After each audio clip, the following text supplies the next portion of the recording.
একসময় যিনি ইসরায়েল ধ্বংসের হুমকি দিয়েছিলেন সেই মাহমুদ আহমাদিনেজাদকেই নাকি ইরানের নতুন নেতা বানাতে চেয়েছিল তেল আবিব।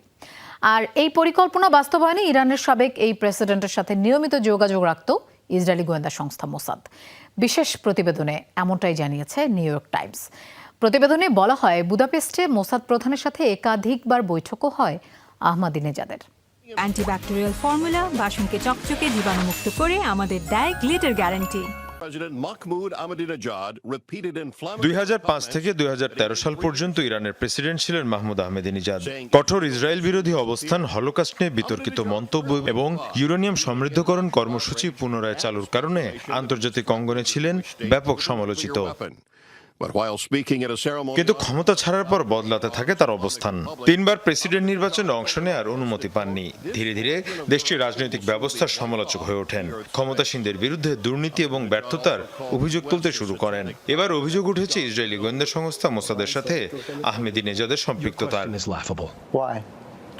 আন্তর্জাতিক গণমাধ্যম নিউ ইয়র্ক টাইমসের বিশেষ প্রতিবেদনে বলা হয়, 2022 সাল থেকে আহমেদিনেজাদের সাথে যোগাযোগ শুরু করে মোসাদ। 2024 ও 25 সালে হাঙ্গেরি রাজধানী বুদাপেস্টে তার সাথে একাধিক গোপন বৈঠক হয় ইসরায়েলি গোয়েন্দা সংস্থার। এসব বৈঠকের আড়াল হিসাবে ব্যবহার করা হয় লুদোভিকে ইউনিভার্সিটি অফ পাবলিক সার্ভিসে বক্তৃতার আমন্ত্রণ। একটি বৈঠকে সরাসরি উপস্থিত ছিলেন তৎকালীন মোসাদ প্রধান ডেভিড বার্নিয়াম।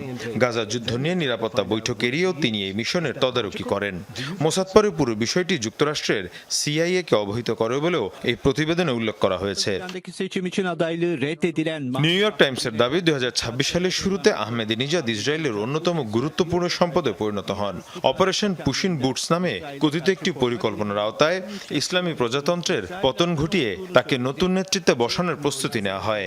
এই পরিকল্পনায় ইরানের ভেতরে প্রভাব বিস্তার, কুর্দি বাহিনীকে সংগঠিত করা, সংখ্যালঘু গোষ্ঠীগুলোকে সক্রিয় করা এবং আজারবাইজানকে যুদ্ধে সম্পৃক্ত করার মতো বিষয় ছিল বলে দাবি করা হয় প্রতিবেদনে। তবে পরিকল্পনাটি নিয়ে ইসরায়েলের সামরিক ও গোয়েন্দা মহলের ভেতরে মতবিরোধ দেখা দেয়। অভিযানের নির্ধারিত সময়ের 3 দিন আগে সেনাপ্রধান ইয়াল জামির তা স্থগিত করার নির্দেশ দিলেও শেষ পর্যন্ত পরিকল্পনা এগিয়ে নেওয়ার সিদ্ধান্ত নেন প্রধানমন্ত্রী বেনিয়ামিন নেতানিয়াহু। কিন্তু শেষ পর্যন্ত পুরো পরিকল্পনাই ভেস্তে যায়।